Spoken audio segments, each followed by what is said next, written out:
Buenas tardes, Raúl. ¿Qué tal? Hola, ¿cómo estás? Muy bien, muy bien. Pues nada, has sido el primero en conectarte. Nada, esperamos el otro día sí, sí, fue muy, muy tarde.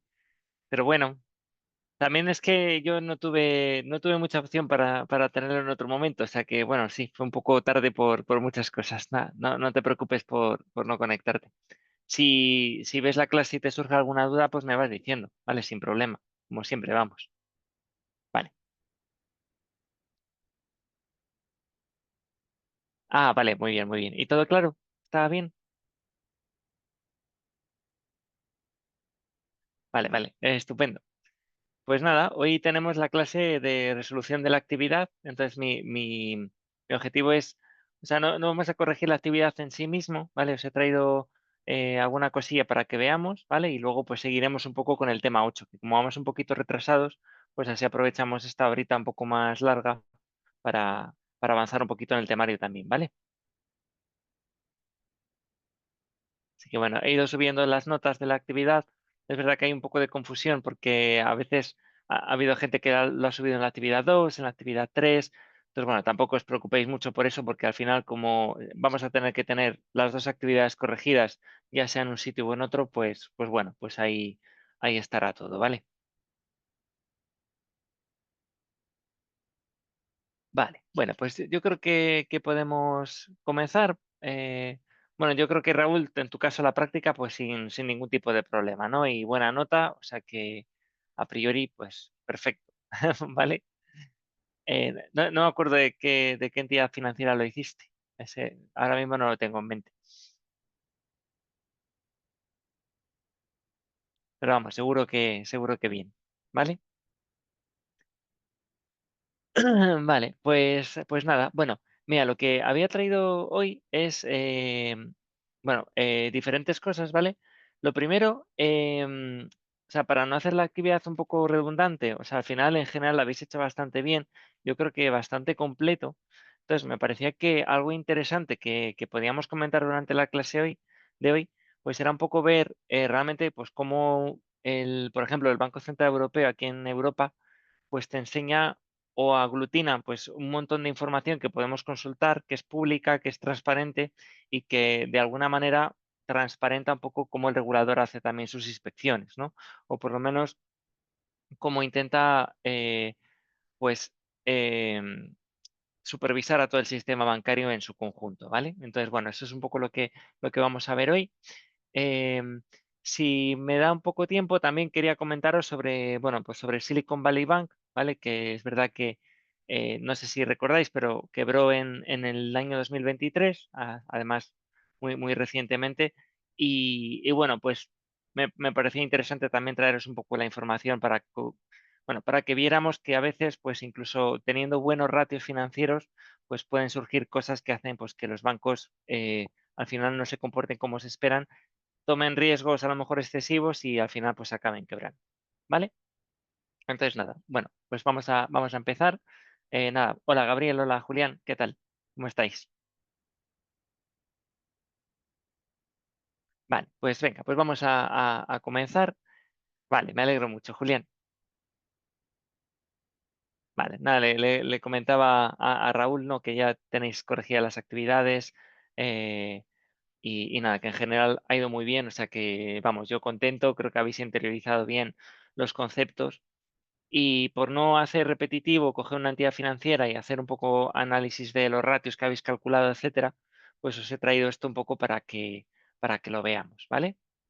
Entonces, vamos a empezar, si queréis. Eh, una cosa que me parece interesante, ¿vale? Bueno, voy a empezar, si queréis. Tengo aquí un Excel pequeñito, ¿vale?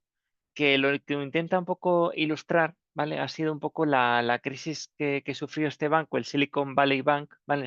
En Estados Unidos en abril del año 2023, pues para que veamos un poco, pues, a qué se debió y que realmente, pues, no todas las quiebras en muchas ocasiones, pues, está relacionado con una mala gestión del riesgo crediticio, ¿no? Pues bueno, hay otros tipos de riesgos que se tienen que gestionar también y en este caso, bueno, pues tampoco. tampoco fue así del todo, ¿vale? No del todo tampoco por su culpa, pero es verdad que tampoco se hicieron las cosas pues excesivamente bien, ¿vale? ¿Conocéis el banco Silicon Valley Bank? ¿Os suena?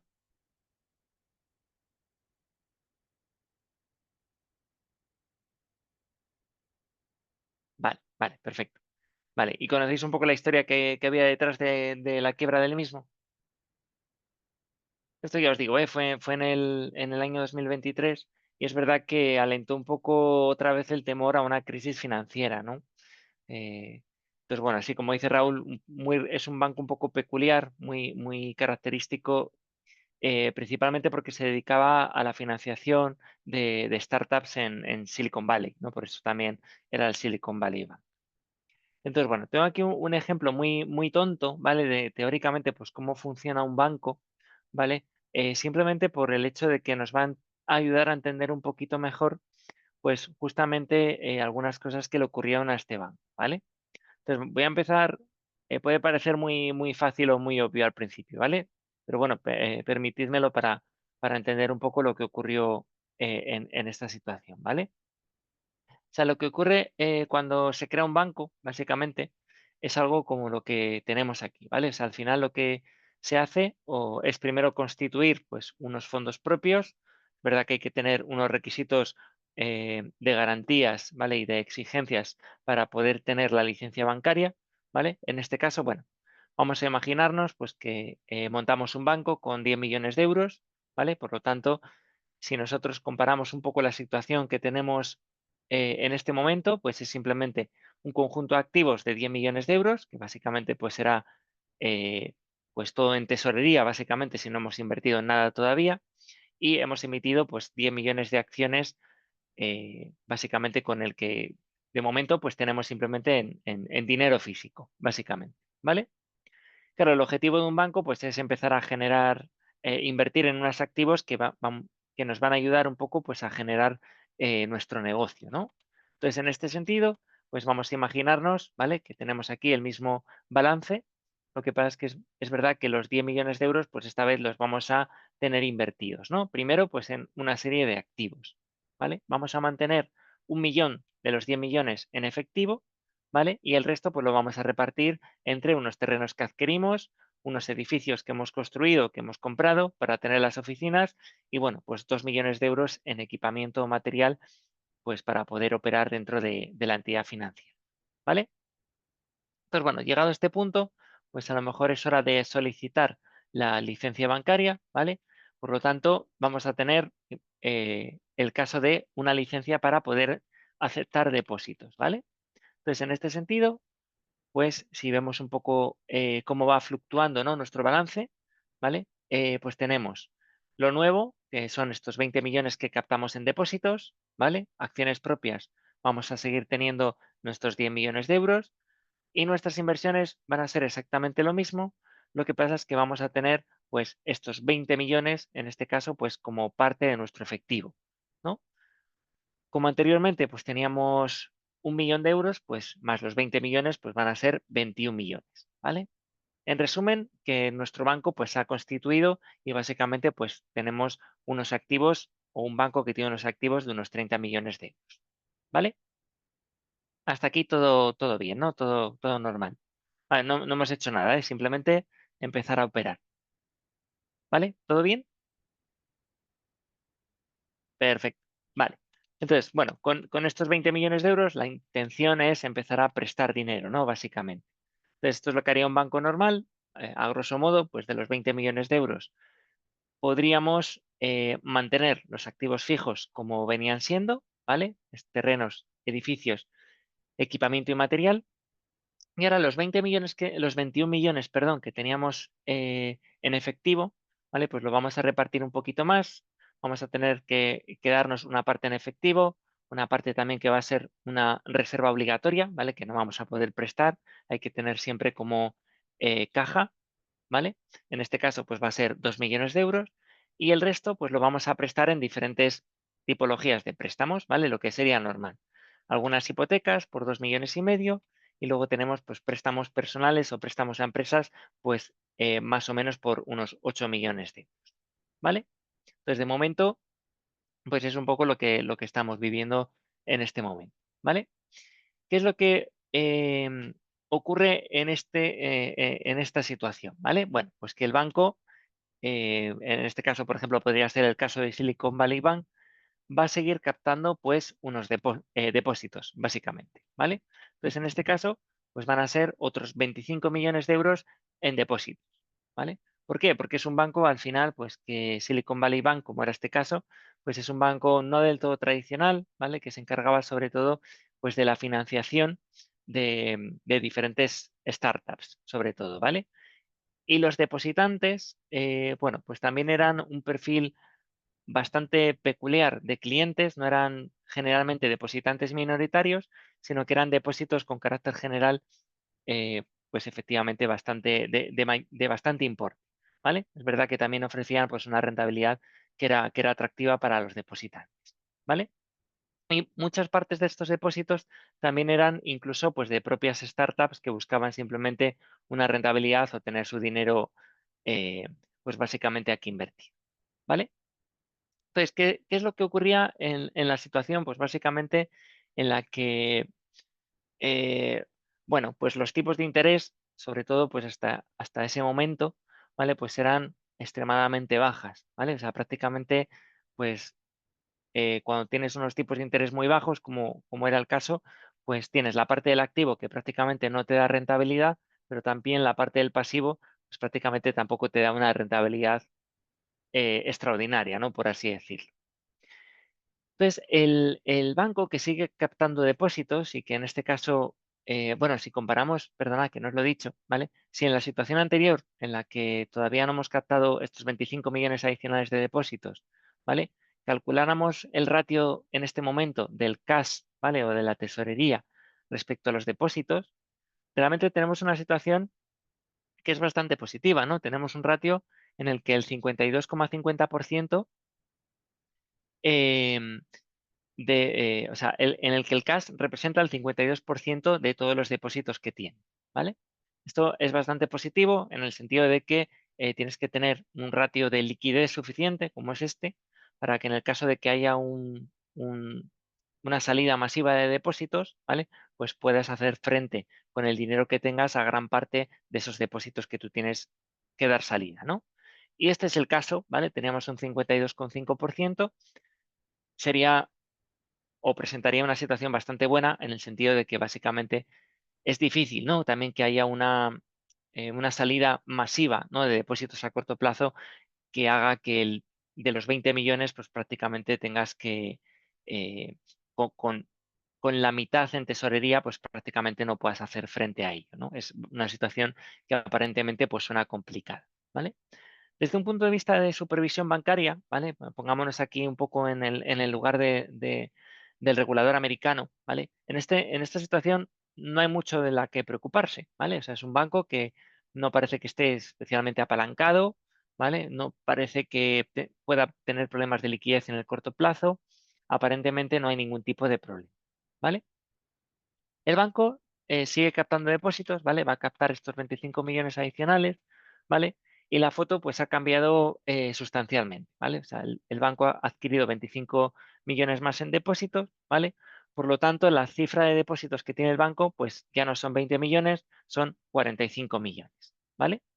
Los fondos propios pues aparentemente siguen siendo 10 millones de euros, por lo tanto, bueno, pues desde un punto de vista de financiación se financia mayoritariamente pues a una a un bajo coste, ¿no? Porque principalmente pues los depósitos no es precisamente lo que más caro le cuesta a un banco, aunque es verdad que estos depósitos de alguna manera pues sí que son de carácter, o sea, son de mayor importe en general, ¿vale? No son depósitos principalmente minoristas, pero aparentemente también tienen un bajo coste, ¿vale?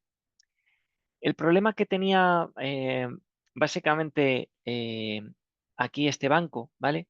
Es que también tiene mucha liquidez, pero las alternativas, un poco de inversión que tiene este banco en esta situación con muy bajos tipos de interés y donde hay bastante incertidumbre poco económica, un poco política, ¿no? Hemos estado viviendo unos años con muchos conflictos internacionales, bueno, eh, la guerra de Ucrania fundamentalmente, los conflictos con Rusia, un poco de incertidumbre económica mundial en general, ¿vale? Y también política, en el caso también de Estados Unidos, ¿vale? Con la llegada, por ejemplo, de Donald Trump, ¿vale? Pues hizo que las alternativas pues tampoco fueran demasiado rentables. Por ejemplo, este banco que se dedicaba mucho a invertir en startups, ¿vale? Pues también había reducido un poco el ritmo de inversiones que realizaban este tipo de compañías o préstamos que dirigía principalmente a este tipo de compañías más innovadoras, ¿no? Por así decirlo.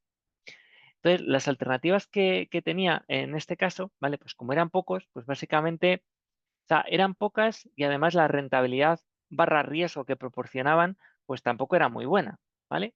O sea, al final, cuando tú tienes que invertir en determinados tipos de activos o en determinados préstamos con una baja rentabilidad, pues te plantea realmente si el riesgo que puedes incurrir por el hecho de dar un préstamo a determinadas compañías, por ejemplo, startups, pues si realmente por la rentabilidad que te dan realmente merece la pena, ¿no? Y en este caso, pues como muchos otros bancos, ¿vale? Pues Silicon Valley Bank, por ejemplo, pues decidió hacer inversiones un tanto diferentes, ¿vale? Como las soluciones no eran muy buenas de inversión, pues dijo, oye, pues yo lo que puedo hacer es invertir básicamente en renta fija de Estados Unidos, en la que básicamente pues tenemos eh, dos posibilidades, ¿vale? Podemos invertir en bonos de Estados Unidos a corto plazo o a largo plazo, ¿vale? Comúnmente, aquí lo que se llama es invertir en bonos a corto plazo que son available for sale, ¿vale? ¿Por qué available for sale? Porque se supone que son préstamos que tú utilizas como banco un poco para invertir, ¿no? O sea, que no, tu objetivo es quedártelos más a corto plazo como una especie de inversión, pero no quedarlos básicamente pues hasta vencimiento, como sería pues otro tipo de, de bonos que esperas prácticamente pues a que ocurra 5 años o 2 años hasta el vencimiento para recuperar la inversión, ¿vale? Entonces, en este caso, pues a corto plazo, pues por ejemplo, estaba destinando 3 millones de euros y a largo plazo, que daban un poquito más de rentabilidad, pues estaba ofreciendo o estaba invirtiendo pues gran parte de todos los depósitos realmente que había adquirido. Por lo tanto, había invertido en este caso 25 millones de euros, ¿vale? Los bonos a largo plazo, como tenemos aquí, se llaman hold to maturity, ¿vale? Precisamente por ese carácter más a largo plazo que pretendemos tener, ¿vale? Entonces, un poco lo que tengo aquí es que ¿por qué invertir tanto en estos activos held to maturity? Pues es básicamente porque no hay muy buenas alternativas, como os estaba comentando. Ofrecían más o menos un 1,6% de rentabilidad, que es verdad que no era mucho, ¿vale? Pero el riesgo era cero prácticamente, ¿vale? O sea, al final, cuando inviertes en deuda pública, generalmente y sobre todo en Estados Unidos, pues el riesgo por lo menos se percibe como prácticamente nulo, ¿no? Entonces, bueno, ofreciendo una baja rentabilidad, pero a riesgo nulo, pues a lo mejor era una solución más rentable, ¿vale? Que invertir en préstamos de a lo mejor no tan buena calidad crediticia, es decir, no tan seguros y a una rentabilidad, pues a lo mejor no del 1,6, pero a lo mejor del 3% o del 2,5%, ¿vale? Entonces, bueno, era un poco la opción que en este momento, pues se destinó, ¿vale? Hay una ventaja también que tienen estos hold to maturity, ¿vale? O estos bonos, era básicamente que cuando tú tienes un carácter a largo plazo, ¿vale? De mantener este tipo de bonos o de renta fija en tu cartera como banco, ¿vale? No tienes que ir declarando contablemente los beneficios o pérdidas que vayas teniendo a lo largo del tiempo, ¿vale? Porque la idea es que llegado el plazo, pues el gobierno de turno, en este caso el de Estados Unidos, pues llegará y pagará básicamente el principal más los intereses en el vencimiento, ¿vale? Eso no ocurre básicamente con los bonos a corto plazo o lo que se llaman los available for sale, ¿vale? En los available for sale, cuando se van produciendo variaciones, por ejemplo, en los tipos de interés o va cambiando la valoración de la renta fija que está por detrás, ¿vale? Pues básicamente tienes que ir reflejándote periódicamente, ¿vale? Pues una pérdida o un beneficio contable, ¿vale? En este caso, pues como eran más a largo plazo, pues este no era el caso, ¿vale? Em, ¿Qué más? Vale, sí, sí, pues Raúl, pues eso, sí. O sea, tienes dos tipos de renta fija, ¿vale? Entonces, todo lo tienes que, claro, todo lo tienes que ir valorando en tu cuenta de pérdidas y ganancias, por así decirlo, ¿vale? Lo que pasa es que los que son bonos a largo plazo, no hace falta que vayas haciendo un track record, básicamente, periódicamente de cuál es su valoración, porque tu objetivo, al categorizarles como held to maturity, es dejarlos hasta vencimiento, ¿vale? Sin embargo, en los que son available for sale o que son más a corto plazo, tienes que ir reflejando la potencial pérdida o potencial beneficio que puedes ir teniendo en la valoración de dichos bonos, ¿vale?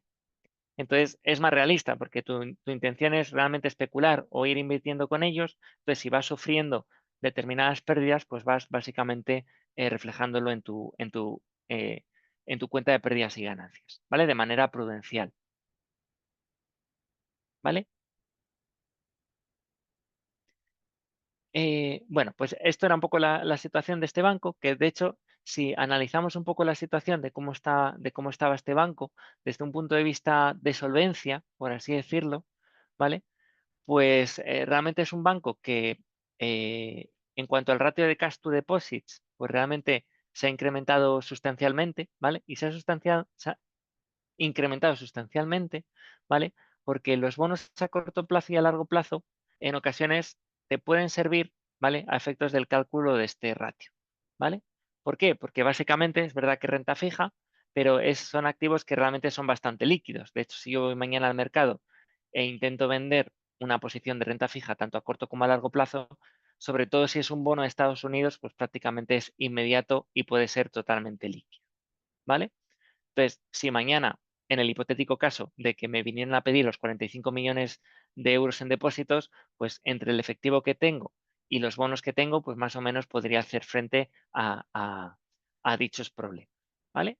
Pero regulatoriamente tampoco hay demasiado fallo, ¿no? En el sistema.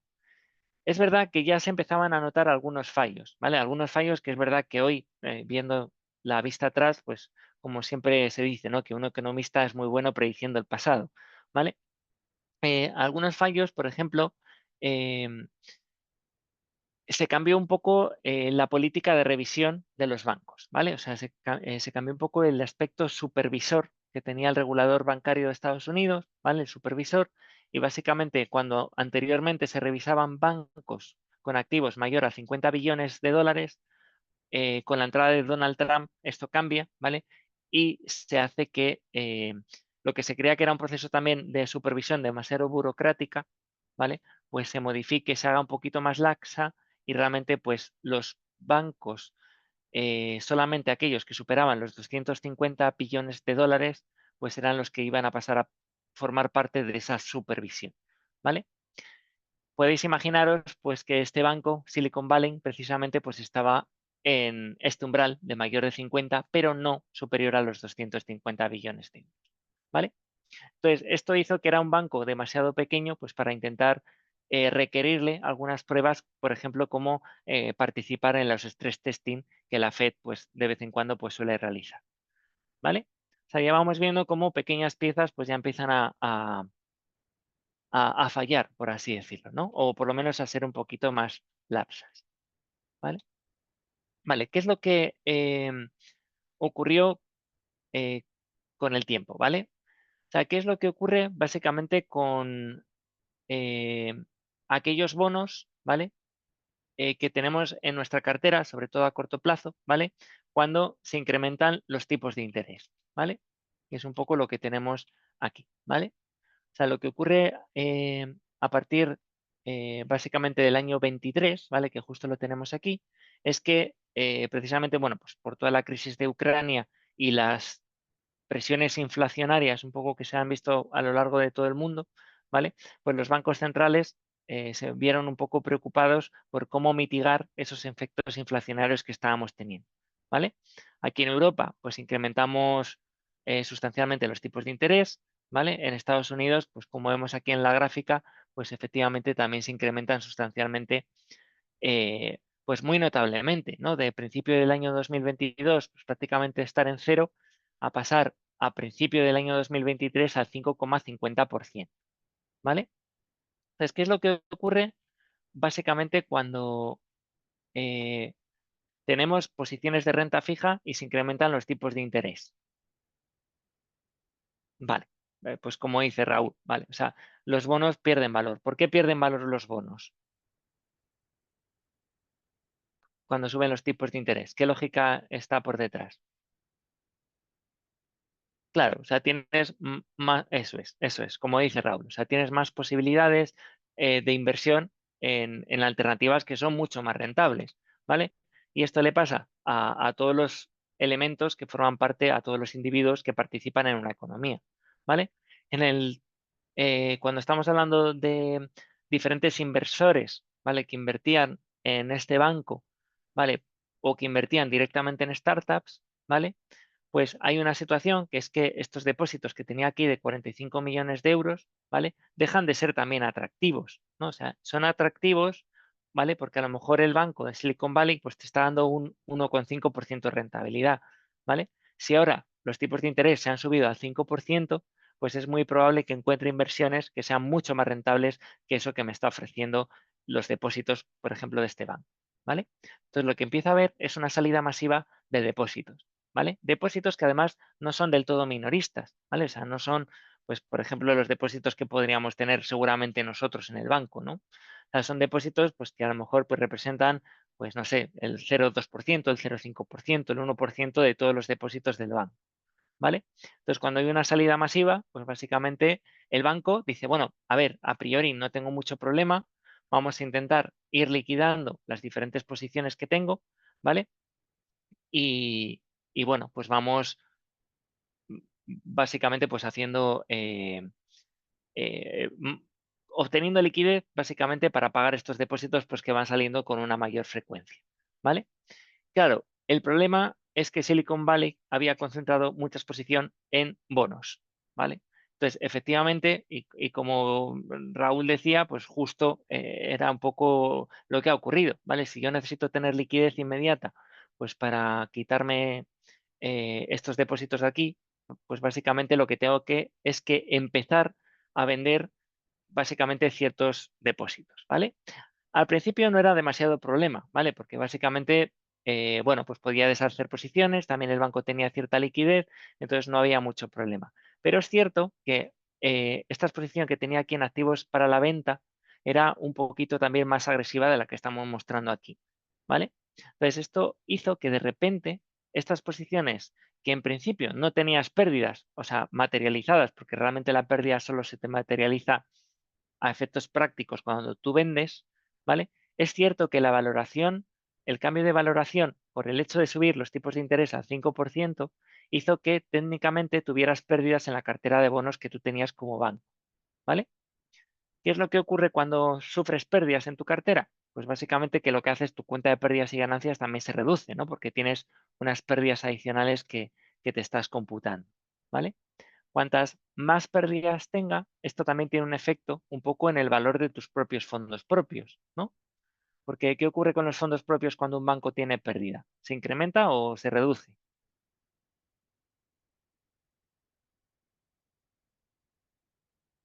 ¿Vale? Con carácter general se reduce también los fondos propios, ¿no? Porque tienes pérdidas o tienes menos beneficios, ¿vale? Por lo tanto, pues como dice Gabriel, pues también se va a reducir, ¿vale? Cuando se empieza a reducir, ¿vale? Llega un momento en el que Silicon Valley Bank empieza a tener un poquito de estrés, ¿vale? Estrés, primero, porque le estaba costando tener toda la liquidez disponible para poder pagar los depósitos que estaban saliendo, ¿vale? Lo cual era más o menos manejable, pero se le estaba empezando a venir con una materialización de pérdidas que, aunque no era del todo real, sí que es verdad que se lo tenía que reflejar en su cuenta de pérdidas y ganancias, ¿vale? Se le redujeron los fondos propios y a consecuencia tuvo un momento de estrés en el que no tenía mucha liquidez y además tenía problemas para alcanzar los mínimos de solvencia regulatoria, ¿vale? ¿Por qué? Porque al final, bueno, pues al final tienes que tener unos activos ponderados por riesgo, perdón, un valor de la cartera crediticio partido tus activos ponderados por riesgo, ¿vale? Y esos requerimientos de solvencia que te requiere Basilea, pues básicamente tenía problemas para llegar a cubrirlo con los fondos propios que tenía, ¿vale? Simplemente por un tema contable, ¿vale? Pero es que era así. Entonces, en esa situación empieza un cúmulo de problemas ya para Silicon Valley Bank, ¿vale? ¿Por qué? Porque intentó acudir al mercado para captar más fondos propios. Lamentablemente no lo consiguió en una primera vez, o por lo menos no todo el volumen que quería, entonces empezaron a circular rumores de, de que básicamente Silicon Valley Bank no podía cumplir con los requerimientos de capital necesarios y que era posible que fuera intervenido precisamente por eso, ¿vale? Entonces, claro, cuando ya lanzas esa noticia en el mercado, ¿vale? Pues se estableció un pánico bancario, los pocos depósitos, bueno, pues que todavía estaban tranquilos, pues empezaron a salir porque se pensaba que el banco iba a quebrar y pues básicamente si tú quieres dar salida a tus depósitos, pues empiezas a girar a mucha más velocidad todo este bucle en el que el banco pues se empezó a meter, ¿vale? Básicamente tenía que liquidar sus posiciones en activos, en bonos para poder hacer frente a estos depósitos, le costaba más o tenía que materializarse pérdidas, por lo tanto sus fondos propios se reducían aún más y al final pues entró en un círculo vicioso del que no podía salir, ¿vale? Entonces, bueno, es un poco básicamente pues lo que le ocurrió a este banco, ¿vale? O sea, no es un problema de riesgo de crédito, nadie ha estado hablando aquí de que estas hipotecas o préstamos le fueran mal o fueran insolventes, era un simple, una estructura un poco arriesgada de lo que era el riesgo de liquidez y de balance que tenía, unido con una política pues muy agresiva por parte bueno, pues de la Fed subiendo tipos de interés, ¿vale? Y básicamente pues también algunos fallos de supervisión, ¿no? Porque se relajó pues básicamente para intentar, bueno, pues hacer frente a unos requerimientos, en este caso de Donald Trump, un poco para quitarle un poco presión a los bancos en cuanto a temas supervisores, ¿vale? Entonces, bueno, pues es un poco lo que le ocurrió a este banco, ¿vale? Y un poco lo que os quiero traer con esto, ¿vale? Pues básicamente que es que por, hemos hecho muchos ratios, hemos aprendido un poco de manual lo que es una supervisión bancaria o todos los aspectos que se miran dentro de un banco, pero como veis, pues siempre hay eventos, ¿no? Que pueden hacer pues, que un banco quiebre y que al final pues siempre acabamos aprendiendo pues de nuevas crisis, ¿no? Como esta pues puede ser un ejemplo adicional, ¿vale? Entonces, bueno, eso es un poquito lo que os traía, ¿vale? Por si os parecía interesante. Eh, También pues para ver efectivamente en números tenemos aquí crecimientos pues de los diferentes exposiciones que tenía el banco, ¿vale? Luego os lo subo para que lo tengáis si queréis, ¿vale? Pero básicamente es un poco lo que os comentaba, ¿vale? Curiosamente, en los propios informes anuales del banco, ¿vale? Ya se decía tiempo atrás, ¿vale? Que habían experimentado mucho crecimiento, ¿vale? En el crecimiento de los depósitos en el año 2021 y 22, ¿vale? Y que esto podría experimentar, ¿vale? Algunos problemas y que podrían necesitar alcanzar o incrementar el equity para reducir o mitigar un poco el riesgo que estaban potencialmente teniendo, ¿no? Pero bueno, como veis, pues al final pues no fue suficiente y el banco pues finalmente pues bueno, pues se vio abocado a ser rescatado y básicamente pues cerrado, ¿vale? Bueno, pues esto es una cosilla que os traía un poco como primera parte, un poco no de resolución de la actividad, pero sí un poco relacionada pues con todo lo que hemos estado viendo durante estos meses, ¿vale? ¿Cómo lo veis? ¿Lo conocíais con este nivel más o menos de detalle? Los datos son inventados, ¿vale? O sea, estos que tenemos aquí, pero bueno, más o menos para ilustrar la idea, pues yo creo que sirve, ¿no? Vale. Bueno, pues nada, ahora ya sabéis un poquito más, ¿vale? Entonces, bueno, me parece interesante, ¿vale? Otra cosa que os quería mostrar, ¿vale? También, pues en este caso, es verdad que, por ejemplo, el Banco Central Europeo, hay uno de los pilares de Basilea, ¿vale? Que es un poco el pilar de la transparencia, ¿no? Y de la disciplina de mercado, que se llama, ¿no? Entonces, la idea es que al final el supervisor tiene que recolectar datos, tomar acciones, hacer una labor de supervisión, pero hay una parte muy importante que es también de transparencia hacia el mercado, ¿no? Y en este sentido, pues el Banco Central Europeo pues nos da un montón de estadísticas, ¿vale? Que nos permiten conocer un poco a nivel de detalle el conjunto de bancos, por ejemplo, en este caso de la eurozona, ¿vale? Entonces te dan información pues sobre cómo está compuesto los balances, cómo están distribuidos en términos de beneficios, distribuciones en cuanto a sus ratios de capital, calidad de sus activos, cómo se financian, ratios de liquidez, ¿vale? Y en esta página, que os pongo aquí en el chat si queréis, ¿vale? Pues podemos encontrar muchísima información y estadísticas, ¿vale? Tenemos aquí diferentes dashboards donde podemos ver datos agregados de las diferentes entidades supervisadas por el ECB. Por ejemplo, aquí vemos que son 109, ¿vale? Estas son 109 que considera como significativas, ¿vale? Para ser supervisadas. Tenemos otras porque son un poco menos significativas en un conjunto. O sea, en su conjunto, pues son en torno a 1.865 entidades supervisadas, ¿vale? Entonces es bastante interesante por si le queréis echar un ojillo, ¿vale? Lo que es interesante también es que te dan cierta información que podemos descargarnos de aquí, ¿vale? Que básicamente son dashboard, pero directamente en ficheros de Excel. Y de hecho, uno de los que me he bajado es este de aquí, ¿vale? Que efectivamente veis que forma parte del pilar 3, ¿vale? Ese pilar 3, pues es precisamente ese pilar de transparencia, ¿no? De disciplina de mercado, ¿vale? Y aquí tenemos, pues, diferentes pestañas, por ejemplo, el de ratios y templates, en el que permiten, pues, para cada uno de los bancos que nosotros elijamos aquí, ¿vale? Hay un desplegable aquí a la derecha, ¿vale? Pues que nos dé cierta información, pues, básica sobre todos los ratios, sobre todo relacionados con temas de eh, requerimientos de capital. Si os fijáis, también tenemos aquí los ratios de liquidez que hemos estado hablando durante la teoría, ¿no? El Liquidity Coverage Ratio y el Net Stable Funding Ratio, ¿vale? Y bueno, pues un montón de información que es bastante interesante. Sobre todo, en este caso, han empezado a meter pues alguna información relacionada pues con temas relacionados con el cambio climático, ¿vale? Pero bueno, un poco a lo que nos afecta, que hemos estado viendo, pues afectaría un poco más esta parte, ¿vale? Entonces, es muy, muy directo, es una buena fuente de información y, bueno, por ejemplo, tenemos aquí el Banco Sabadell, le pulsaríamos y directamente pues, nos actualiza automáticamente los datos, incluso pues, nos lleva a los datos o los documentos de donde la información ha sido obtenida, ¿vale? Que es bastante interesante, ¿vale? En este sentido, un poco para que tuviéramos también una manera visual de ver las cosas, ¿vale? Como una especie de ejercicio práctico, ¿vale? He estado haciendo este fin de semana este pequeño notebook de R, ¿vale? Simplemente pues para que veáis cositas pues que se pueden hacer con este tipo de información, ¿vale?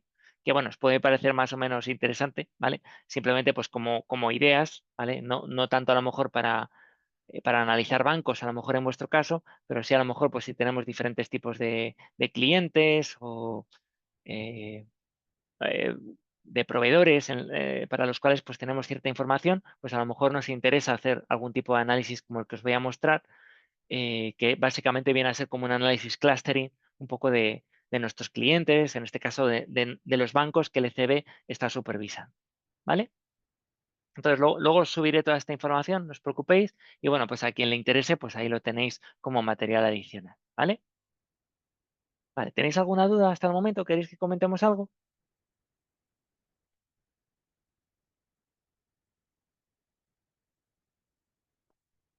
Vale, ¿todo claro? Vale. Mario, ¿qué tal? Que he visto que te has unido ahora un poquito más tarde. ¿Vas siguiendo un poquito la clase o estás un poco perdido?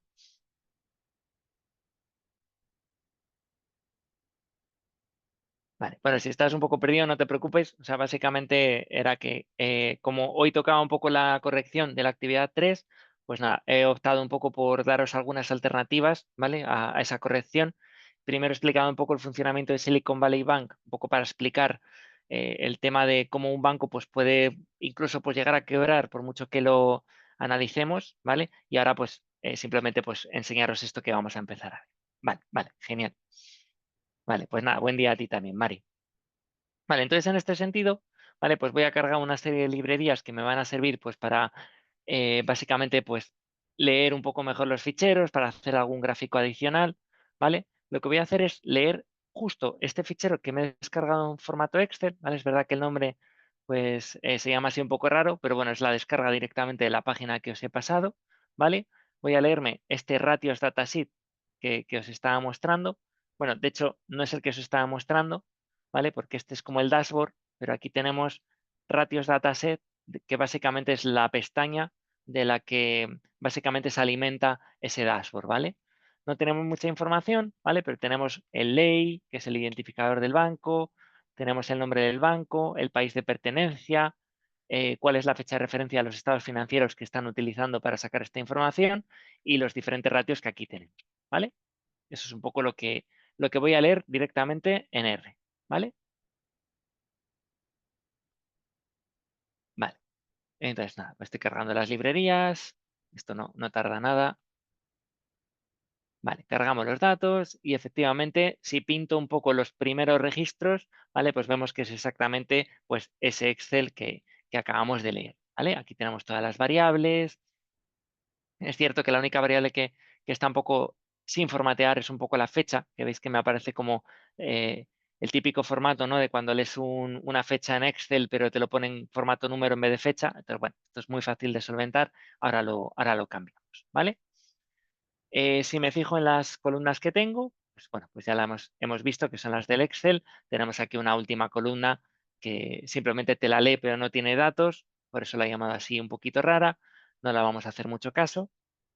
Vamos a convertir efectivamente esas fechas que os comentaba, pues en formato fecha, ¿vale? Y lo que observamos es que tenemos pues básicamente algunos NAs, ¿vale? O sea, missings.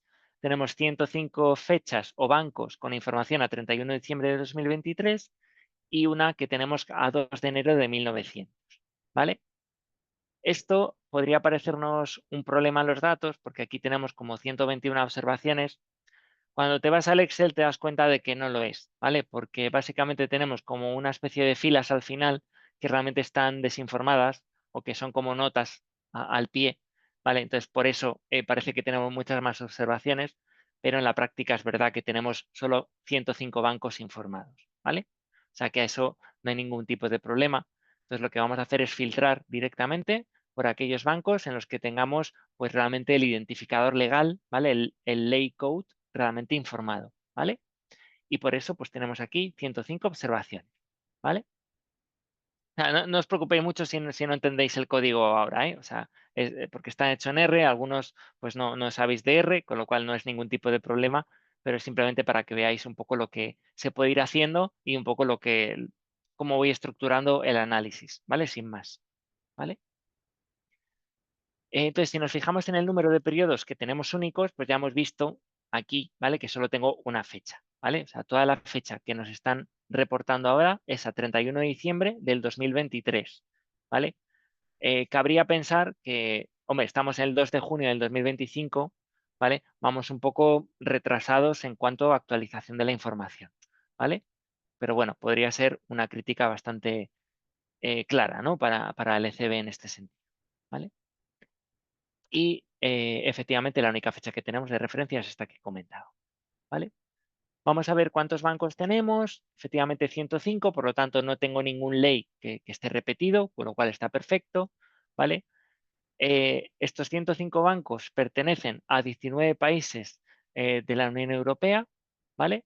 Y aquí podemos, si queremos, pues contar el número de bancos que tenemos por cada uno de los países de la Unión Europea, ¿vale? O sea, por ejemplo, pues de Austria, ¿vale? Que este es el código país de Austria, pues tenemos 6 bancos siendo supervisados en este Excel, ¿vale? Tenemos 22 alemanes, 10 bancos españoles, 11 franceses, y luego tenemos una pestañita más, ¿vale? 12 italianos también, por ejemplo, ¿vale? Bueno, pues aquí tenemos un poco el detalle, ¿vale? Voy a quedarnos con algunas columnas, por ejemplo, pues no me interesa tener esta última claramente, no me interesa tener los hipervínculos al documento original, ¿vale? O a la web page del banco. Entonces me voy a quedar con la columna 1, 2, 3, 5 a la 12, ¿vale? Luego de la 5 a la 12, ¿vale? O sea, me voy a quedar con los ratios pues, que considero importantes y ya está, ¿vale? Entonces me he creado aquí un datos 2 que ya contiene pues mi dataset un poquito más filtrado, ¿vale? Podemos hacer unos descriptivos de los ratios que tenemos, ¿vale? Esto es interesante, ¿vale? Porque a nivel europeo pues podríamos ver, oye, pues que tenemos pues bancos que respecto al total capital ratio, por ejemplo, pues tenemos desde bancos que van desde un 16%, que es lo mínimo, hasta un máximo, por ejemplo, del 103%, ¿vale? Entonces, bueno, pues esto puede parecer un poco extraño. Habría que intentar analizar luego, pues, qué tipos de bancos son, si es normal o que simplemente a lo mejor tenemos, pues, diferentes tipologías de bancos dentro de lo que es la supervisión bancaria también, ¿vale? Entonces, bueno, pues vamos a intentar tratar estos datos y como tenemos este dataset de 105 observaciones, pues vamos a intentar hacer clústeres de bancos, por ejemplo, pues para ver diferentes características que tienen estos grupos de bancos, ¿vale? Esto, pues, puede ser más sofisticado, menos sofisticados, pero al final, pues es una especie, lo que estamos haciendo o intentando hacer, pues es una especie de labor de supervisión, ¿no? Como lo haría un poco el Banco Central Europeo en este caso, ¿vale? Entonces, importante también la calidad de los datos que tenemos, ¿vale? Pues es verdad que de missings tenemos muy poquita cosa, es verdad, este dataset está pues, muy limpio, realmente solo tenemos una única observación que tiene un missing, ¿vale? Y es un missing en un ratio concreto que es el Liquidity Coverage Ratio, o sea que, bueno, un 0,95% de todo mi dataset se puede vivir con ello, ¿no? Bueno, una forma visual de graficar los missing es lo mismo. Vemos que realmente ese banco, un poco que tiene ese missing, pues corresponde al RBS Holdings NV, ¿vale? Con este código ley, ¿vale? Ayer que lo estoy mirando, pues intenté, digo, oye, pues en vez de hacer un tratamiento de los datos, ¿vale? Para este cliente, pues lo que puedo hacer es me voy a ir a la página web de este banco o a Orbis, que es una base de datos que recolecta información de diferentes bancos, ¿vale? Pues voy a intentar con este ley obtener ese ratio y se lo asigno directamente, ¿vale? Entonces parece que no es un error del ECB, simplemente es que esa información no está reportada, ¿vale? Entonces, bueno, para no quitar la observación, lo que voy a hacer es reemplazar ese ratio pues directamente por el promedio que observen los otros bancos, ¿vale? Sin más, ¿vale? Podrá ser más acertado, menos acertado, pero bueno, al final, por no eliminar la observación, ¿vale? Básicamente. Vale. Si graficamos el número de missings que tengo ahora, después de haber hecho esa imputación, un poco con este grafiquito, ¿vale? Este gráfico es muy interesante porque, bueno, a mí me gusta, ¿vale? Porque te muestra todas tus observaciones de la 1 a la 105, ¿vale? Y es realmente esto como si fuera una hoja de Excel puesta al 1%, ¿vale? Entonces, si tuviéramos espacios en blanco, querría decir que tendríamos valores missing. En este caso, como podemos ver, pues todo está efectivamente pues reportado, ¿vale? Vale, un simple análisis pues podría ser una cosa como esta que tenemos aquí, ¿vale? Oye, pues me voy a calcular el promedio del capital ratio, por ejemplo, por país, ¿vale? Y puedo ver pues qué países pues tienen en promedio de todos sus bancos supervisados pues mayores ratios de capital, ¿vale? Y pues estamos viendo aquí, por ejemplo, pues que los bancos fineses, ¿vale? Pues o de Finlandia, pues que son los que más capitalizados están, seguidos por Bélgica, por Holanda, por Bulgaria, ¿vale? Y en la cola, pues estamos los bancos españoles, los griegos, eh, el sí creo que es Eslovenia, si no recuerdo mal, ¿vale? Entonces, bueno, pues interesante ya ver un poco que hay diferentes perfiles, un poco dependiendo de los bancos, de qué país estemos hablando, ¿vale? Esto simplemente por jugar un poquito, ¿vale? Pues también podríamos graficarlo un poco visualmente a efectos pues de un mapita, ¿vale? Entonces, bueno, pues básicamente tenemos lo mismo. A ver si lo puedo poner un poco más grande para que se vea mejor, ¿vale? Pero bueno, la idea es exactamente lo mismo.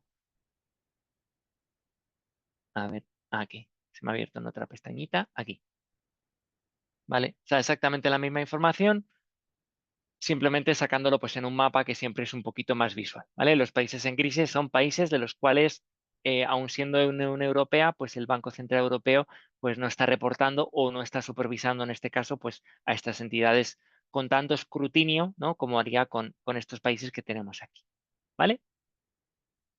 ¿Cómo lo veis? ¿Vale? O sea, bueno, es interesante, ¿vale? Simplemente pues porque que lo tengáis, ¿vale?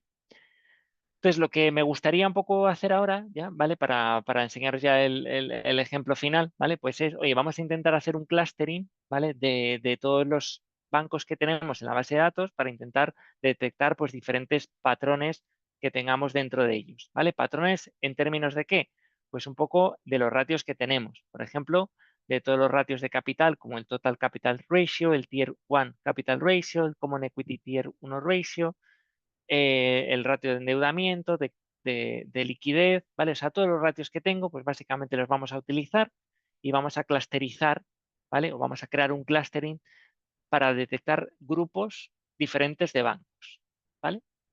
¿Por qué? Porque al final esto también es un poco lo que se intenta, ¿no? El regulador también busca por tipologías de bancos para tomar acciones. Con algunos que estén más débiles, pues tendrá que tomar acciones más a corto plazo y con otros, pues a lo mejor decisiones más estratégicas a largo plazo, ¿vale?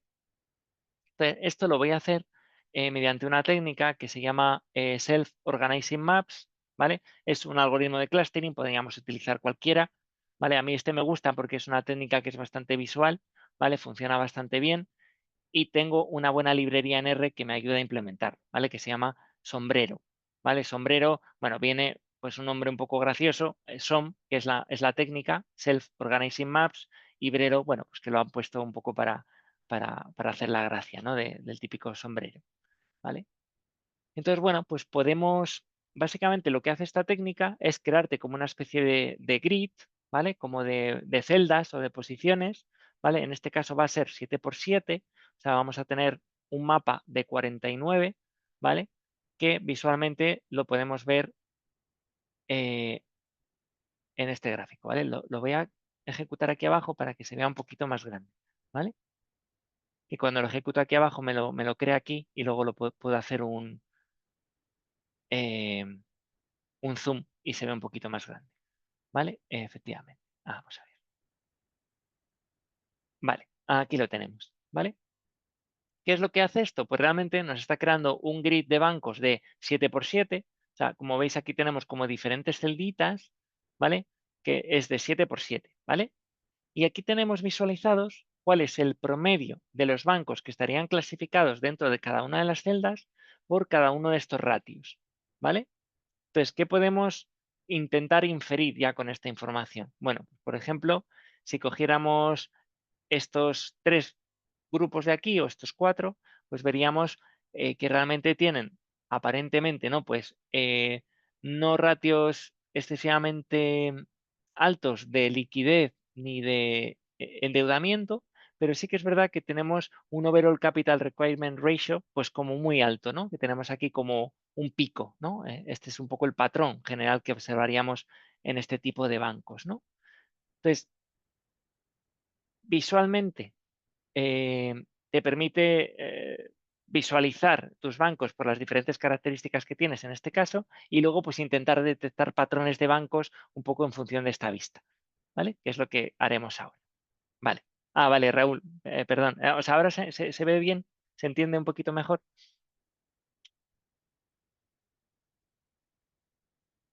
Vale, o sea, no quería entrar mucho en detalle en la técnica, vale, vale, estás asimilando el programa, vale, vale. Sí, sí, sí. O sea, no os fijéis tanto en el código y demás, sino simplemente un poco en la idea que quiero transmitiros, ¿vale? Vale, pues estos 7 por 7 a lo mejor podemos hacer algo, o sea, como un clustering adicional dentro de lo que viene a ser este propio gráfico, ¿no? O sea, podríamos hacer, oye, pues encuéntrame clústeres un poco menos granulares, ¿vale? Que me aglutine, por ejemplo, estos patrones, ¿no? Que se parecen un poco, ¿vale? Entonces es un poco lo que voy a hacer ahora, ¿vale? De hecho, fijaros que si graficáramos un poco, eh, hiciéramos un dendograma es básicamente un gráfico en el que nos ayuda un poco a ver los diferentes bancos que tengo. Fijaros, aquí, todo esto de aquí de aquí abajo son cada una de las 49 celdas que os acabo de enseñar, ¿vale? Entonces, este dendrograma te dice cuántos grupos se te formarían en función de en qué nivel quieres agruparlo, ¿vale? En función de qué distancia estadística existe entre ellos, ¿vale? Cuanto más distancia permitas, ¿vale? Pues harás grupos menos granulares, o sea, más grandes, ¿vale? Entonces, bueno, pues por ejemplo, eh, vamos a intentar encontrar un punto de equilibrio, ¿vale? Y vamos a encontrar, creo que eran 4 grupos de bancos, ¿vale? Simplemente por no tener un número excesivamente elevado de bancos, ¿vale? Y tampoco demasiado granular, que al final sea cada banco por separado un banco diferente, ¿vale? Entonces, hemos creado 4 grupos de bancos, ¿vale? Y aquí tenemos un poco las estadísticas a priori, ¿vale? O sea, vamos a tener estos 4 grupos y aquí lo que nos pone es cuántos bancos tenemos clasificados, perdón, no cuántos bancos, sino cuántas celdas de las 49 que os he enseñado estarían formando parte, ¿vale? Básicamente de esos grupos, ¿vale?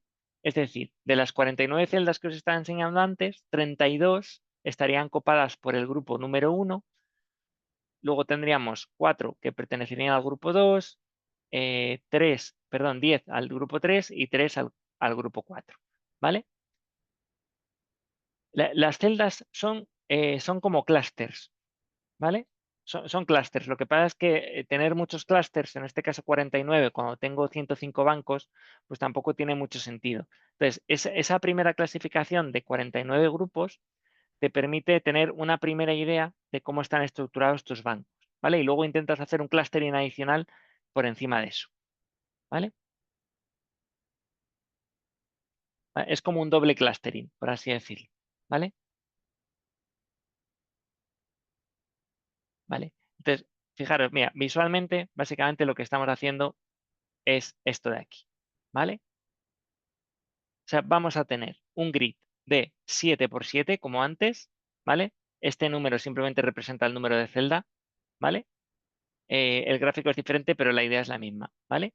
Y en colores son los grupos que son los grupos que se han formado, ¿vale? O sea, de todo el grid de 49 celdas que hemos visto antes, vemos que la mayor parte pertenecen a este grupo 1, luego tenemos este grupo 2 que está formado por 4 celditas, el grupo 3 por todas estas y el grupo 4 solo por estas 3 celdas, ¿vale? Entonces, lo que te quiere decir esto es que básicamente tienes 4 tipos de bancos diferentes en función de los ratios que hemos metido, ¿vale? Entonces, tendremos un grupo mayoritario y otros un poquito más pequeños, ¿vale? Vale. Bueno, no voy a entrar mucho en detalle de esto porque son como pequeños detallitos, pero es interesante porque gracias a que hemos creado esos grupos, ¿vale? Aquí lo que tenemos, fijaros, es el mismo grid, ¿vale? Lo que pasa es que ahora vamos a coger solo una variable, que en este caso es el Total Capital Ratio, ¿vale?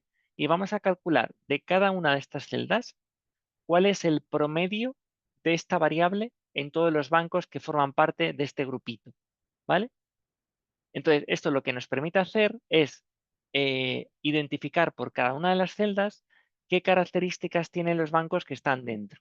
Entonces, básicamente la característica que llama la atención aquí es que este grupito de aquí arriba, si nos vamos a la escala de color, representa una media del Total Capital Ratio muy elevada, por encima del 80%, ¿vale?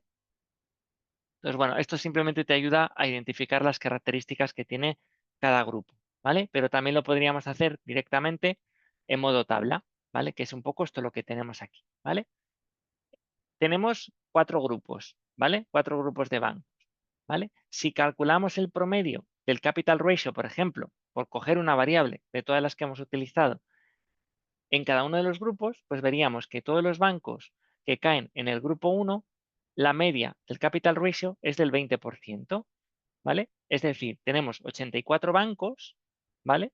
Que estarían clasificados en este grupo 1 y que tendrían los menores ratios de capital en términos promedio, ¿vale? Seguidos por el grupo 3, luego por el grupo 4 y curiosamente tenemos 5 bancos que están situados en el grupo 2 que tienen un promedio de capital ratio que es muy elevado, ¿vale? Entonces, con esta información, pues a lo mejor el Banco Central Europeo o nosotros, si tuviéramos interés, pues podríamos intentar definir qué tipos de bancos están dentro de cada uno de estos grupos, ¿vale? Y como consecuencia, pues podríamos tomar acciones con esos bancos, ¿vale? España tiene pinta, Raúl, de que esté en este 0,2, efectivamente, ¿vale? Porque ya lo habíamos visto un poco antes. Sí, efectivamente, ¿vale? Entonces, lo único que he hecho es ahora, pues es, bueno, como este también me llama mucho la atención por lo raro, ¿vale? Pues vamos a fijarnos en qué tipos de bancos son estos, ¿vale? Entonces, les he filtrado y básicamente pues son estos bancos que tengo aquí, ¿vale?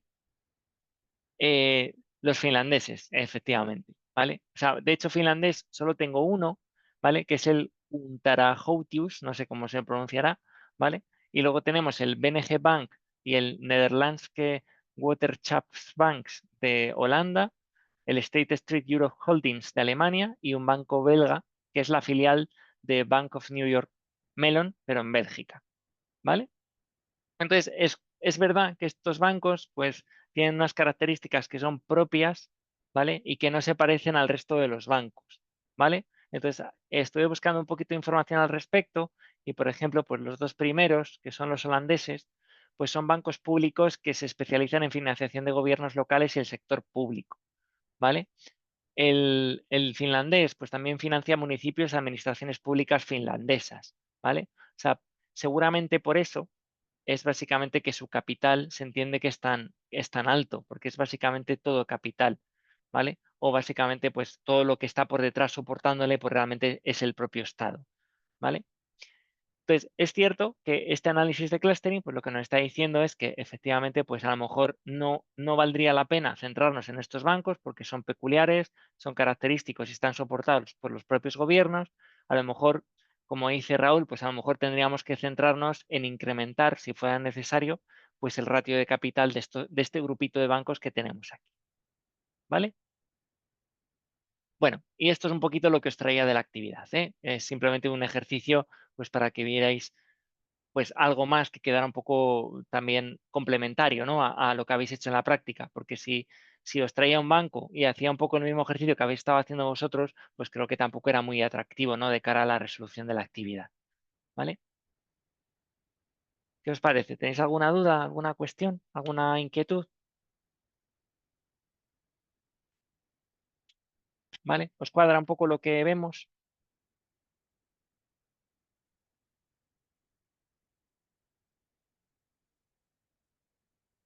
Vale, bueno, el programa es normal que nos cuadre, ¿vale? O sea, no os preocupéis por eso, ¿vale? Vale, genial. Pues nada, pues si queréis podemos destinar un poco los 20 últimos minutillos de clase y empezamos un poco el tema 8, ¿vale? Que voy un poquito retrasado en cuanto a la materia, ¿vale? Porque me enrollo demasiado. De hecho, fijaros que la resolución de la actividad la quería haber dado en 40 minutos y se me ha ido un poco de madre, ¿vale? Pero bueno, al final yo creo que también esto es lo interesante, ¿no? Cuando ves cosas, o sea, un poco más allá de lo que tenemos en los apuntes también, ¿no? Porque los apuntes pues ya los tenéis, ¿vale? Vale, Raúl, no te preocupes. Vale. A ver, Gabriel, hiciste la rúbrica de Sabadell e hiciste Ibercaja. Qué raro. Pues eso se me ha colado a mí. Pues déjame que luego lo revise. No vaya a ser que os haya puesto a vosotros la nota de otro grupo, ¿vale? Como sois muchos y me es un poco lío a veces, ¿vale? Sí. No, ¿sabes lo que pasa? Que es verdad que es un poco lío también para mí porque como, vamos, no es excusa, ¿eh? Pero vale, vale, sí, sí, lo revisaré. Como habéis subido en las actividades 2 y 3, he tenido que estar revisando los diferentes grupos en las dos actividades, haciendo un poco cuadre y en muchas ocasiones también me resulta difícil porque no siempre ponéis también al grupo al que pertenecéis y os tengo que ir buscando poco a poco. Entonces, seguramente como lo voy haciendo en Excel y luego copiando y pegando, ¿vale? Así que nada, Gabriel, sí, luego lo revisa a ver si tienes un 5 en vez de un 10 y ya está, ¿vale? No, recuerdo que la mayor parte de las prácticas está muy bien, o sea que me extrañaría que estuviera mal, ¿vale? Así que no os preocupéis. Vale, vale, hasta luego, Raúl. Vale, pues nada, este tema 8 básicamente empieza a hablar un poco de los servicios bancarios y la actividad aseguradora, ¿vale? O sea, ¿cuál es el objetivo un poco de este tema? ¿Vale? Pues tiene varios objetivos, ¿vale? A ver, que quito esto que no nos veo. Vale. Eh, Básicamente, de lo que se trata este tema tiene como tres partes, ¿vale? La primera de las partes del tema es centrarnos un poco en productos o servicios de valor añadido que están intentando dar los bancos en los últimos tiempos, ¿vale? Eso por un lado, o un poco novedades, por ejemplo, regulatorios. He intentado meteros pues, el tema de las transferencias bancarias, ¿no? Que ha cambiado la legislación aquí en Europa, ahora permitiéndose hacer transferencias pues básicamente rápidas a coste cero, ¿vale? Pues todo ese tipo de productos de servicios añadidos, pues los he intentado meter aquí un poco al principio. La segunda parte forma parte de lo que es el mapa de financiación empresarial, ¿vale? Y básicamente, pues, cómo, dependiendo un poco de las necesidades y de la etapa de crecimiento en la que esté una empresa, pues la manera en la que se financia, pues tiene que ser necesariamente diferente. ¿Vale? Y vamos a ver pues, los diferentes instrumentos pues, que tienen las diferentes empresas, si estamos en la etapa de emprendimiento respecto a si estamos en crecimiento o ya somos una empresa pues, madura y que lleva muchos años de experiencia en el mercado. ¿Vale? Y la última parte, que yo creo que bueno, es un poco la menos relevante dentro de la asignatura, es hablar un poco del sector asegurador. ¿Vale? Como forma parte también, hemos dicho, del sector financiero, ¿vale? Pues simplemente destacar un poco el papel del sector asegurador pues dentro de lo que es el sector financiero, ¿no? Y que no se nos olvide pues de que cuando hablamos del sector financiero pues también tenemos que meter dentro al sector asegurador, ¿vale? Entonces, bueno, en este sentido, la primera parte del tema pues es bastante sencilla, ¿vale? Porque básicamente nos dice que los bancos pues están intentando, sobre todo cuando hay épocas en las que hay baja rentabilidad, que ya hemos comentado, pues intentar proporcionar servicios que intenten dar valor añadido y eh, y bueno, si pueden sacar rentabilidad por ofrecer ese tipo de productos, pues por supuesto que lo van a intentar hacer, ¿vale? Eso va a permitir pues que te sientas más afín o más vinculado a tu banco, ¿vale? Y por otro lado, en algunas ocasiones, pues que te permitan incrementar como banco los márgenes que tienes respecto al margen de intereses, porque últimamente pues había visto muy mermado, sobre todo a consecuencia pues un poco de la política monetaria que estábamos viviendo, ¿vale? Entonces, esto, bueno, pues gran parte de nosotros, pues ya sabemos todos estos tipos de productos que nos ofrecen los bancos, porque somos usuarios, pues de tarjetas, sabemos hacer transferencias o sabemos lo que son, eh, sabemos que podemos utilizar cheques bancarios, letras de cambio, pagarés, lo que son la domiciliación de recibos, el confirming y el factoring, pues ya lo vimos en otro tema, ¿vale? Todo el desarrollo de la banca online. Vale, pues eso yo creo que todos más o menos estamos familiarizados con ello, ¿vale? Entonces, lo único que yo creo que merece un poco em, hablar un poco, si cabe, ¿vale? Pues es un poco aquí en Europa, pues que hemos tenido este mismo año, ¿vale? Pues la entrada en vigor de una norma que prohibía a los bancos cobrar un extra por las transferencias inmediatas, ¿vale? O sea, originalmente aquí nosotros hacíamos una transferencia, ¿vale? Y esa transferencia pues se hacía material o llegaba al otro banco, básicamente pues en un periodo de 1 o 2 días laborales, ¿vale? No quiere decir que a nosotros no nos quitaran el dinero desde el momento cero, pero es verdad que el beneficiario, ya fuéramos nosotros o otra persona, pues no lo veía hasta un periodo de 1 o 2 días o 3 días, ¿vale? Si querías hacer una transferencia inmediata, ¿vale? Básicamente que llegara automáticamente, pues eso normalmente venía acarreado por un coste que en algunas ocasiones pues era bastante elevado, ¿vale? Pues esto ha cambiado un poco a partir de este año, ¿vale? Y bueno, pues ahora mismo pues ya puedes hacer transferencias que sean totalmente inmediatas y que esto compite pues muy directamente con un servicio que aquí en España, por ejemplo, tenemos, que es el Bizum, que básicamente permites hacer transferencias inmediatas con el teléfono móvil, vinculando el teléfono móvil a tu cuenta bancaria, básicamente, y bueno, pues es inmediato y gratuito, ¿vale? Esto que era muy interesante o muy prometedor, es verdad que se ha mitigado un poquito o ha perdido un poco de gracia, ¿vale? Porque básicamente se han puesto en la mayor parte de los bancos tope a las transferencias inmediatas, ¿vale? Entonces, un poco lo que tenemos aquí en esta noticia, ¿vale? Son gratis, pero es verdad que como se han limitado tanto, pues son poco útiles, ¿vale? He estado buscando, pues, el límite de cada banco y esto, pues, cada banco hace un poco lo que quiere, ¿vale? Pues básicamente Ibercaja te permite enviar eh, transferencias inmediatas de 500 euros, BVA hasta 900 euros, Bankinter hasta 1.000 euros por operación y 5.000 al día, ¿vale? Entonces depende un poquito de cada uno de los bancos, ¿vale? Básicamente. ¿Vale? ¿Esto lo habéis probado vosotros, aquí los que estáis en España? ¿Habéis probado hacer transferencias inmediatas? O directamente seguís con el Bizum, si es que lo utilizáis?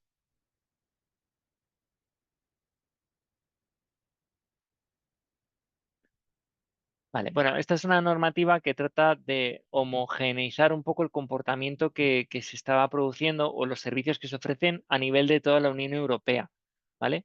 Entonces, aquí los que lo hacíamos mal, un poco por así decirlo, eran los bancos españoles, ¿vale? Por eso un poco, pues, esta norma homogeniza, por así decirlo, un poco esa práctica, ¿vale? Sí, y estoy un poco contigo, Gabriel. Es muy difícil ser mejor que Bizum. O sea, al final con Bizum, bueno, pues si tengo que mandar 500 euros, pues lo mando directamente. Es rápido, efectivo y simplemente con el número de teléfono de la otra persona, pues ya le llega. ¿Vale? Entonces, bueno, pues esto es interesante. Una cuestión también que me ha hecho muy, bueno, que me parecía interesante contaros, ¿vale? Es el uso del cheque, ¿vale? Porque aquí en España, básicamente, pues el cheque, lo que era el cheque tradicional, es decir, el cheque o el pagaré, que yo recibo una cantidad de dinero pagado en un cheque bancario, ¿vale? Y que puedo cobrar inmediatamente o ingresar en la cuenta o hacerlo dentro de unos días porque se trata de un pagaré. Básicamente, pues es un medio de pago que antes era muy utilizado, sobre todo en algunas industrias, por ejemplo, como el sector de la construcción. En muchas ocasiones se pagaba la nómina a sus trabajadores con cheque bancario, ¿vale? Y ya es un producto que está básicamente pues en desuso, ¿vale? Igual un poco que las letras de cambio, ¿vale? Y me han parecido muy curioso, he sacado un poco gráficos de realmente cuál es el porcentaje de uso en operaciones comerciales con cheque en Europa.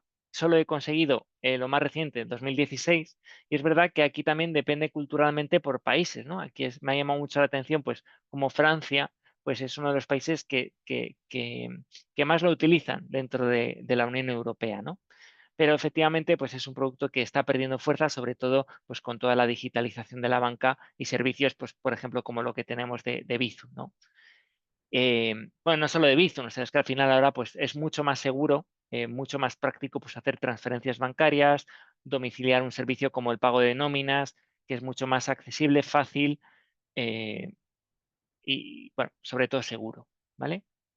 Y bueno, pues aquí tenemos unas gráficas, tampoco he encontrado más reciente del 2021, del número de operaciones en millones, eh, básicamente pues hechas con cheque bancario en España. ¿Vale? Entonces vemos pues cómo efectivamente progresivamente pues se va disminuyendo. ¿Vale? Y me parecía pues que era bastante interesante. ¿Vale? Bueno, seguramente incluso a lo mejor algunos de vosotros no habéis visto nunca un cheque, ¿no? No, no lo sé. Sea, yo es verdad que lo he visto porque en mis principios de trabajo en banca trabajaba en una oficina bancaria y estaba muy ligado con empresas de la construcción y por eso sé que vamos, venían muchos clientes pues a cobrar el dinero directamente en cheque o a ingresarlo en la cuenta, ¿vale? Por eso un poco lo conozco, ¿vale? En vuestro caso pues no lo sé, ¿vale? Vale, entonces bueno, esta primera parte del tema pues no tiene mucho más, ¿vale? Es simplemente pues un tema un poco anecdótico, ¿vale? Lo que sí que es un poco interesante, yo creo, es el mapa un poco de la financiación empresarial, ¿vale? Entonces, lo que tengo aquí es que, claro, el importe y la naturaleza de la financiación empresarial, pues va a depender de la estrategia, la tipología de empresa y sobre todo de la fase en la que se encuentre la empresa, ¿vale?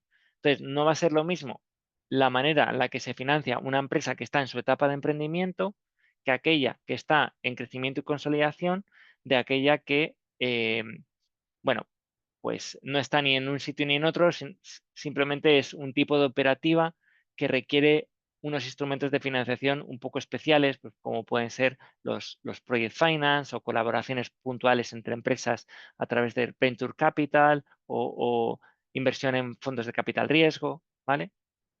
Entonces, si entramos un poquito en detalle, sobre todo en estas primeras empresas, que son las que están en fase de emprendimiento, ¿vale?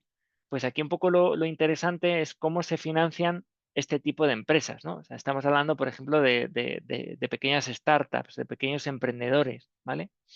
Es difícil en muchas ocasiones para este tipo de empresas, pues directamente acudir a financiación bancaria, ¿vale? O sea, porque ¿estáis de acuerdo con eso? Que es un poco difícil siendo un emprendedor o una pequeña startup acudir a un banco y pedir un préstamo tradicional o no. ¿Y por qué pensáis que puede ser esto, Gabriel?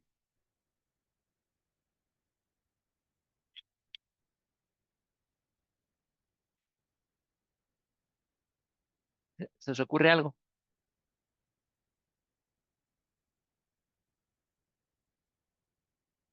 Bueno, al final, o sea, el tema es que, claro, cuando pensamos que un pequeño autónomo, un emprendedor o una empresa va a requerir financiación bancaria, pues al final, si pensamos un poco en lo que nos están solicitando cuando pedimos un préstamo, vale, que no había visto, Gabriel, lo que estabas poniendo. Claro, coincide un poco con lo que dice Gabriel. O sea, claro, falta un poco de credibilidad porque acabo de surgir con mi idea, no tengo experiencia probablemente previa, ¿vale? Me falta modelo de negocio, no tengo datos para analizar, tengo pocas garantías. Estoy totalmente de acuerdo contigo, Gabriel, ¿vale? O sea, no tengo una empresa consolidada de la cual tenga cifras de ventas anteriores, ¿vale? Todo se basa, bueno, pues en muchas ocasiones en modelos de negocio, pues que son en muchas ocasiones poco aterrizables, ¿vale? Entonces, al final, la realidad es que cuando un pequeño emprendedor pues, busca financiación, ¿vale? A lo que primero recurre es un poco a la financiación con recursos propios, ¿vale? Aquí tenemos de todo. Tenemos, por supuesto, fondos propios del propio emprendedor, ¿vale? O también, bueno, pues básicamente, pues fondos propios de los promotores o grupo de promotores, ¿vale? Si no tenemos suficientes recursos propios para llevar a cabo el proyecto de inversión o emprendimiento, pues solemos recurrir también en ocasiones pues a lo que se llaman las tres Fs, ¿no? O el Family, Friends and Fools, ¿no? Básicamente, pues familiares o amigos que van a prestar o van a invertir en las primeras etapas del negocio, ¿vale? A ver, eh, he escrito, Gabriel. De hecho, hasta que Elon Musk le costó financiar la compra de Twitter, creo que tuvo que avalar con acciones de Tesla.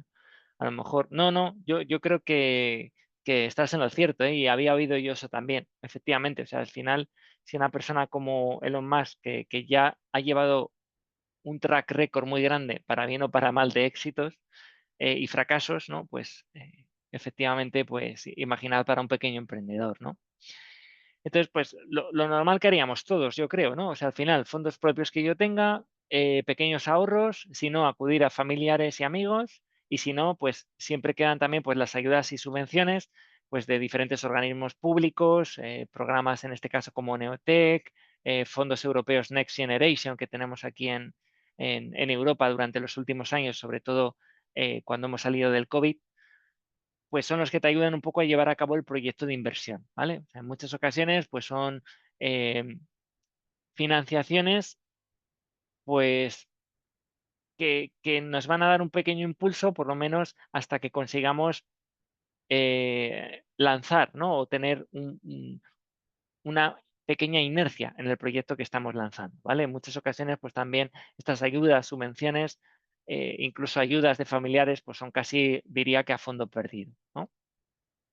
Por otro lado, pues tenemos también instrumentos de deuda, ¿vale? O sea, es verdad que es difícil acceder a financiación bancaria, pero también hay instrumentos de deuda que nos pueden servir para ciertos proyectos de emprendimiento, ¿vale? Em, Esto, sin embargo, sí que pueden implicar ciertas obligaciones de devolución, ¿vale? O sea, no en mayor medida que los anteriores, ¿vale? Por ejemplo, pues aquí estaríamos hablando de microcréditos, ¿vale? O préstamos de pequeña cuantía, préstamos participativos, ¿vale?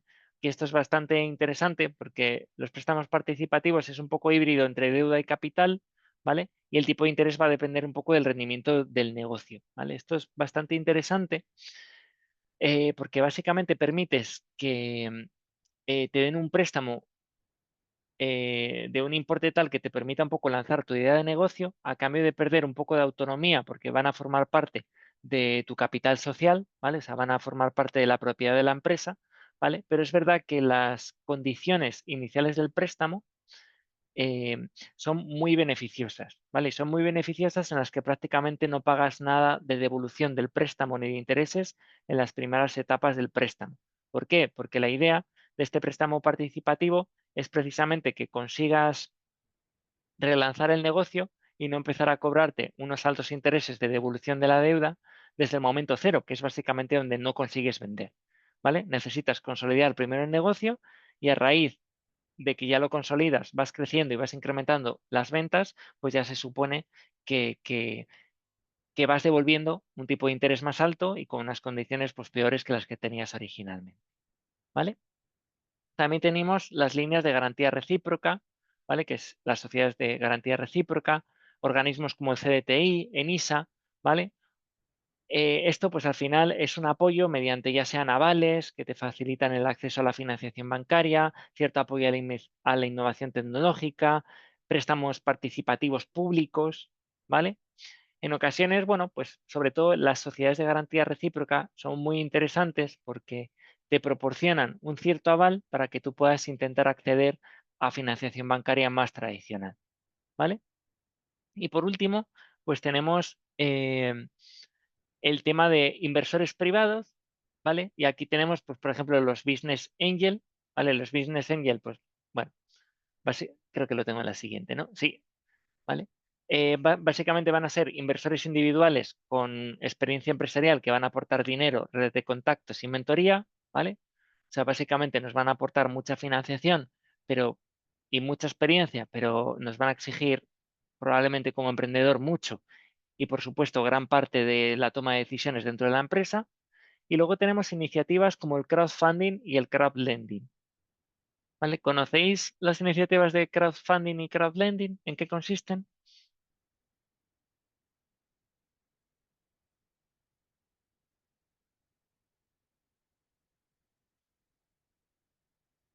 Vale, bueno, si no lo vemos ahora, ¿eh? De todas maneras, a ver, creo que había puesto aquí una. Sí, vale. Vale, bueno, básicamente el crowdfunding, un poco como lo tengo aquí escrito, es financiación colectiva, ¿vale? Entonces, básicamente lo que pretende, como su nombre indica, es financiación a través de la masa, ¿no? O del público, ¿vale? Entonces, básicamente son plataformas, ¿vale? Que nos permiten colgar nuestro proyecto, nuestra idea de negocio, de todo tipo, ¿vale? Hay de muy diversa índole básicamente mediante donativos o pequeñas aportaciones financieras, básicamente de la masa o de los participantes de esa red, ¿vale? Entonces, normalmente no hay una especie de devolución tangible en el sentido de que me prestan 5.000 euros y los tengo que devolver. Simplemente yo pido una cantidad de financiación y recibo donativos, ¿vale? Y en función de los donativos que recibo, vienen acompañados por determinadas recompensas, ¿vale? Recompensas que suele marcar el propio sponsor del proyecto, ¿vale? O sea, yo soy un emprendedor y, por ejemplo, eh, quiero lanzar eh, mi pequeña mi pequeño proyecto, por ejemplo, para escribir un libro, ¿vale? Bueno, porque con ese libro pues creo que puedo hacer negocio y luego empezar a sacar más libros y hacer cursos, etcétera, ¿vale? Pues puedo poner el proyecto y definirlo en esta plataforma de crowdfunding, ¿vale? Decir cuánto necesito y en cuánto tiempo y la gente me va a ir haciendo donativos, ¿vale? A cambio de esos donativos, pues yo establezco un sistema de recompensas. Por ejemplo, pues si me prestas hasta 10 euros, te ofrezco, pues, no sé, acceso a la versión online cuando esté disponible de mi libro, ¿vale? Si recibo más de 100 euros de un donativo, pues te doy una copia firmada del libro, cosas por el estilo, ¿vale? Entonces, eso es un poco lo que se llama el crowdfunding. El crowdlending básicamente es algo, bueno, muy relacionado, que es básicamente plataformas de préstamos de personas a personas o de personas a empresas, ¿vale? Sin pasar necesariamente por la banca y son pequeñas aplicaciones, ¿vale? O plataformas. Bueno, pequeñas, hay algunas que son de tamaño muy considerable, ¿vale?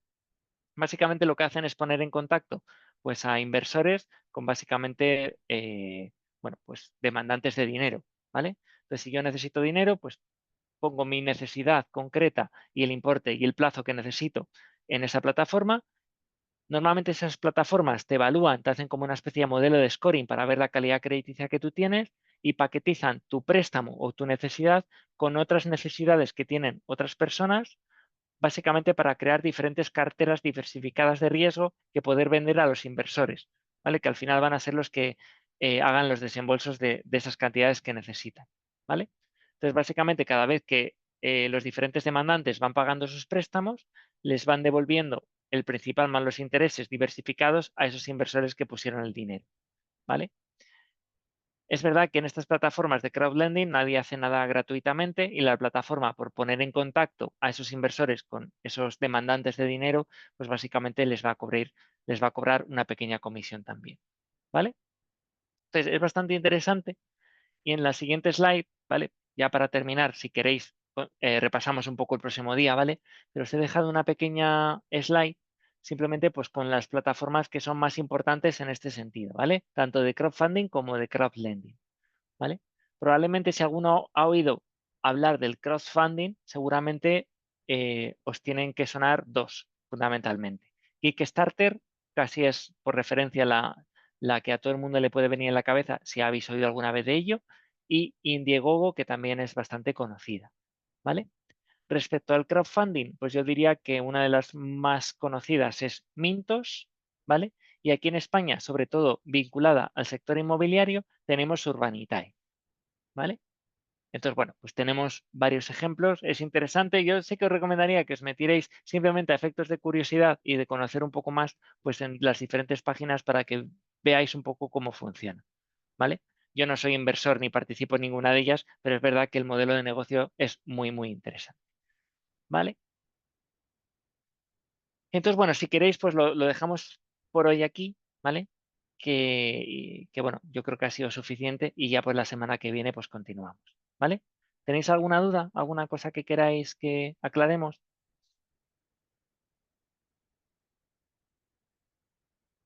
¿Vale? Esto ya os lo he subido, esta presentación ya la tenéis, lo que me falta es un poco el Excel y el código de R de la actividad, ¿vale? Vale, pues nada, Gabriel, Julián, Mario, muchas gracias por asistir a la clase, ¿vale? Que tengáis muy buena semana y vamos hablando.